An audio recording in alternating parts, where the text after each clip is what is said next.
Hello folks, Happy New Year! Now, I actually started making this video last November, and then I got distracted during the hectic holiday season, and then I completely forgot about it, but I'm here to finish it now. Never let it be said that I don't finish every single one of the projects I start in a timely and organized manner. Well, except for this one, and definitely that one, and you know what, come on, let's just move on. Forget I said anything. This is a Blade 120S2. It's a lovely little RC helicopter, and you may remember a video that I made last year where I rigged this up to scoop up and dump water like a real firefighting helicopter.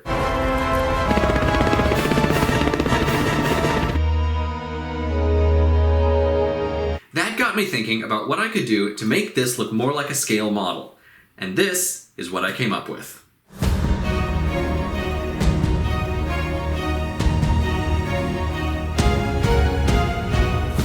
Under the skin, this helicopter is actually almost identical to the yellow one. What's different is the fuselage, which is made by a company called Heli Scale Quality. They're in Germany, and they specialize in making scale fuselages for small RC helicopters. The fuselage itself is made out of very thin polyethylene plastic, kind of similar to the polycarbonate used for RC car bodies, although the polyethylene is thinner, lighter, and stronger. The fuselage itself only weighs a few grams, so the helicopter still flies pretty much like it did before. Heli Scale Quality makes a huge range of fuselages in various scales, but the one I chose is a 1:35 scale Bell UH-1 Iroquois, better known as a Huey.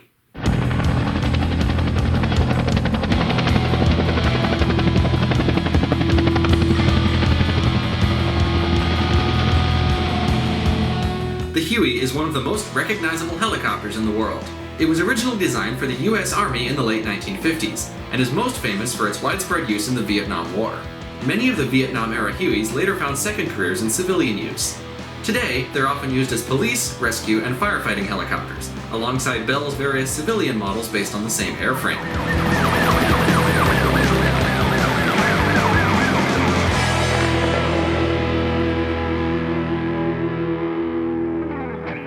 I chose to build a firefighting Huey for this project for 3 reasons. First, I already had kind of a firefighting theme going with my helicopter videos. Second, I think there's something poetic about a machine that was originally built for war being repurposed to save lives. And third, this was the only scale fuselage I could find that was exactly the right size for the 120S2. The trickiest part of this project by far was installing the fuselage. It comes in 2 symmetrical halves which have to be glued together and attached somehow to the frame. This took a lot of trial and error, and it didn't help that all the instructions were in German, which I can't read. I ended up using super glue for most of it, and holding it together with tape from the outside while applying drops of glue to the inside using the end of a skewer. I was able to use the mounting posts from the original canopy, but I messed up the alignment slightly and the tail ended up slightly twisted. I was able to sort of fix it by heating it with a heat gun and bending it back, but as you can see, it did end up very slightly warped. It's not really noticeable from a distance though. Speaking of the tail, you may notice that the tail rotor is mounted much lower than it's supposed to be. On the real Huey, it's up here. This was because I decided to keep the 120S2's carbon fiber tail boom, which, they say you're supposed to take it out in the instructions, but frankly, I don't trust this plastic not to flop all over the place, especially under the sideways force of the tail rotor, so even though it's a slight compromise in scale accuracy, I'm happy with my decision to keep the carbon fiber boom. That way, it's nice and sturdy, and it flies like it should. Now because of this, it ended up a bit tail heavy, so I had to move the battery tray forward to compensate. I actually just bolted the back of the battery tray where the front used to be bolted on and glued the front to the canopy. Now, obviously having the battery tray on the outside doesn't look great, it's another compromise in scale accuracy, but from a distance it could plausibly be a cargo pod or something, and frankly, I don't really care. I did modify the landing gear a bit too, since one of the distinctive spotting features of Hueys is that very wide, squat stance that they have when they're sitting on the ground. To do this, I took the skids off the helicopter, used a heat gun to soften the plastic a bit, and dropped a big book on it, so it sort of flattened them out like that. They still don't look perfect, but you can definitely tell the difference, and they are wider than the fuselage, which is the important thing. If you put it next to a stock 120S2, you can definitely see. The final step was to paint it. Now, this livery is obviously fictional, but it is based on several real-life paint schemes used on firefighting helicopters. Although clear RC car bodies are usually painted on the inside, that wasn't really practical here because of the way it fits on, so instead, I painted it on the outside. What I did was scuff it up with sandpaper first, after masking the windows, and then airbrush it with Vallejo acrylics. Now, there really isn't any paint that sticks well to polyethylene, so this honestly is a pretty fragile paint job, but what I did was primed it, painted it, and then I gave it several clear coats with Pledge Floor Gloss, which is actually a thin acrylic clear coat, and it's very useful for modeling purposes. It airbrushes pretty well too, although you have to turn the pressure way down. So that created sort of a plastic film around the outside of the plastic fuselage, so even though it doesn't stick terribly well, it does stay on as long as you don't disturb it. That said, I did actually damage it in a crash on the first test flight. I chipped a piece off the nose right there, but I was able to sand around the area and repaint it, and you can't really tell at all. It is likely that any crash would damage the paint, so I'm probably not going to be using this to practice high-speed aerobatics. But as long as I fly it in a very scale manner, go gentle on it, and don't hit anything, the paint should hold up okay. It certainly holds up to regular handling just fine. Alright, enough babbling. I think it's about time to see this thing in the air. Now, I took a poll on YouTube the other day, and 65% of you voted that I should start using music with lyrics occasionally in my videos.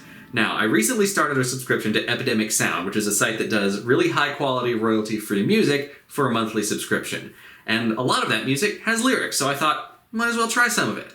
Obviously, I will not be playing Creedence Clearwater for copyright reasons. That's the only reason why I'm not playing it. Anyway, I picked a completely different song, so see what you think, let me know in the comments if I should keep doing this, and enjoy the video.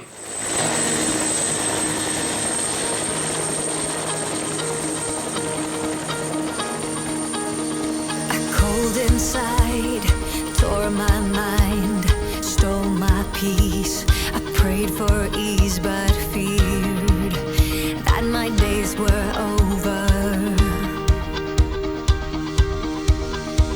That emptiness is hard to pass. To fill that gap, you need to open up.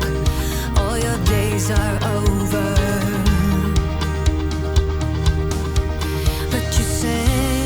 Your light to be found now.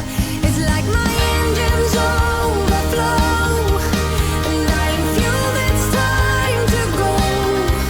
Oh, we are in this rush, it's love in the fast lane. I feel I'm strong beyond belief, and this is happening to me. I'm shouting over this rush, it's love in the fast lane.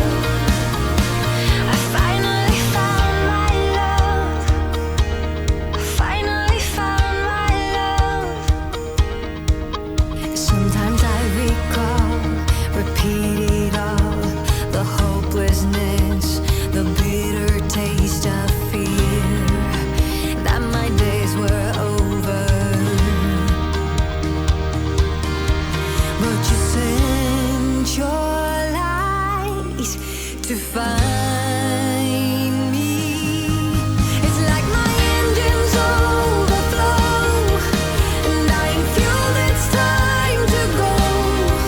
Oh, we are in this rush, it's love in the fast lane.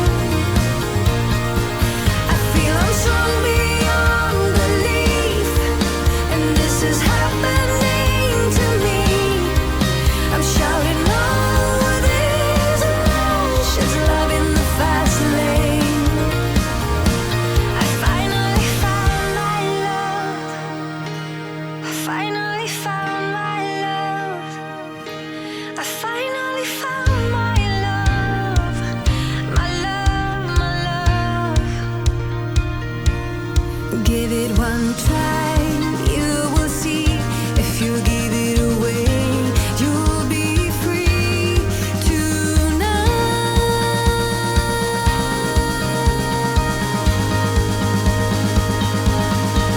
It's like my engines overflow,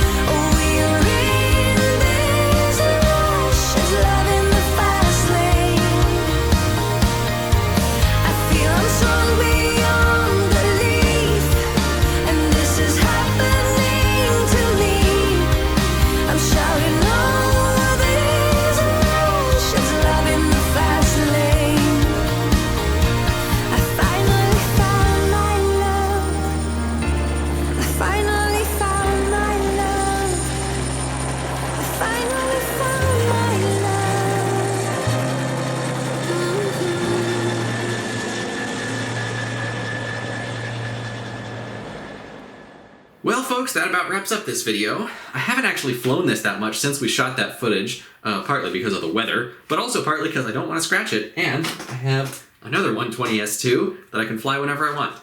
Anyway, I am quite pleased with how this turned out, and I've certainly learned a lot from this process. I actually have plans in the works for another scale RC helicopter build. No spoilers yet, thinking about maybe a Jet Ranger, haven't 100% decided, but we'll see where that goes. Probably won't happen for a while yet though, because I have a lot of other projects going. Anyway folks, Happy New Year again, thanks for watching, and I will see you next time.